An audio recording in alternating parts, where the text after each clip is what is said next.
What's up everybody, Curtis here, and welcome back to Digibit Tech. So with Apple's recent issue of their MacBooks thermal throttling, I gained some inspiration for the video this week. So with summer in full swing, computers are going to run warmer.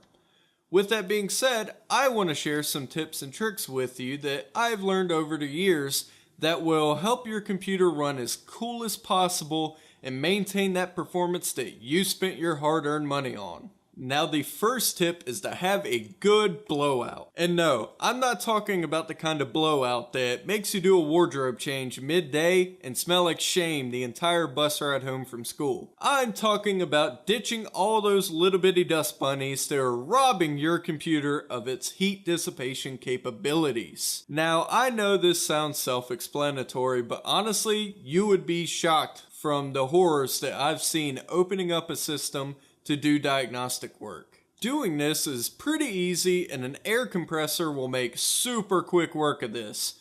However, I know that most people don't have access to an air compressor. First, I always start in the most open section of the case and kind of blow out all the loose debris and dust bunnies that are hiding in there. Then I work my way to the fans and heat sinks. Now for more stubborn sections, I break out a toothbrush or a pipe cleaner. Use your brushing utensil to knock loose any grime that's stuck in heat sinks or various tight places, then just use your can of compressed air to blow out all the grime.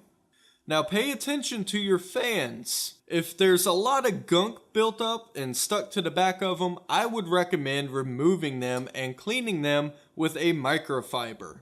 Also, don't let your fan spin freely when you're spraying out with air. This can actually overspin the motors that are built into the fan and damage them. And also, you want to make sure that your fans are clean because built-on grime actually weighs more and it can burn out the motors on the fans a lot quicker. Not to mention, all that debris can actually work its way into the bearing and cause for a very noisy fan. Thermal paste over time will dry up and become rock hard. Now when this happens, the CPU will actually just saturate itself in heat because that paste won't be able to help transfer that heat to the heatsink for it to be able to dissipate that heat. I know there was a lot of heat there, but I promise it's important. This goes for GPUs and motherboard chipsets as well.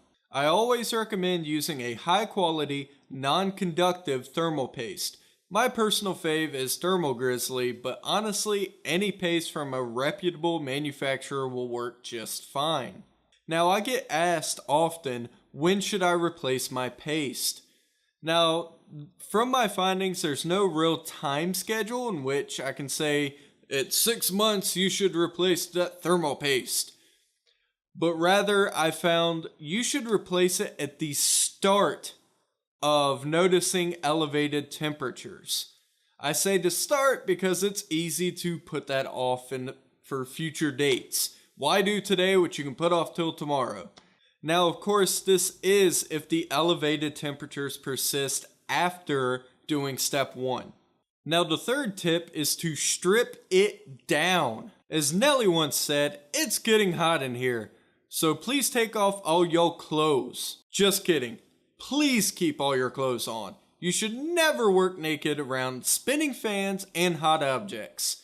After all, we don't want to give the ER any funny stories to tell their friends. But what you can do is take off all of your computer's dust filters. For instance, my personal rig, EdVac behind me, does not have any dust filters during the summer months. Especially in cases like this, see what I did there? Where the entire front section and the top are taken up by radiators.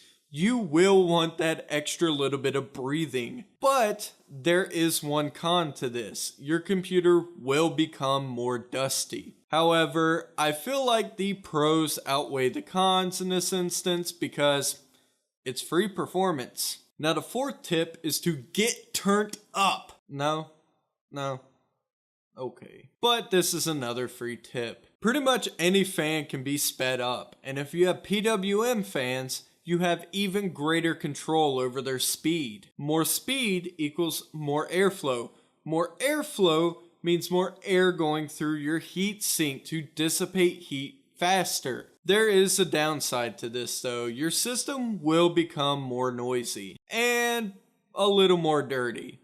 But as easy as dusting and cleaning is, I would prefer noisy and dusty over warm and potentially performing less. You just gotta pick your poison. Bonus tip! Don't be a hermit. If you use your computer in a tiny room such as a bedroom, it can actually heat the entire room. Between my wife's system and mine, our fun room can be a few degrees warmer than the rest of our house. Open up your door. Let some fresh air in. If you have to, put a fan near the door to pull air in and push it. After all, especially with air and water cooling, your system can only be as cool as the ambient temperature. So if the room is hotter, your system's going to be hotter. If it's cooler, your system's going to be cooler. With these simple, inexpensive tips, your system will run cooler as well as better. I hope this was helpful to you all, and with that being said, it's time to bring this to a close. If you liked the video, be sure to hit that like button. If you disliked it, there's a button down there for that as well.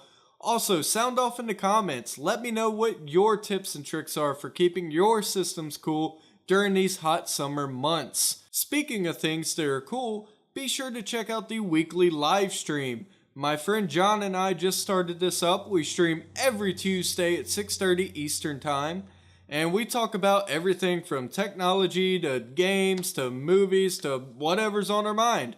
It's completely random but fun, and we would love to have you. Also, I put links down in the video description of some of the products that I use to clean and maintain computers. So if you need supplies, be sure to hit those up. Also, don't forget about the 100 subscriber giveaway I'm going to be doing.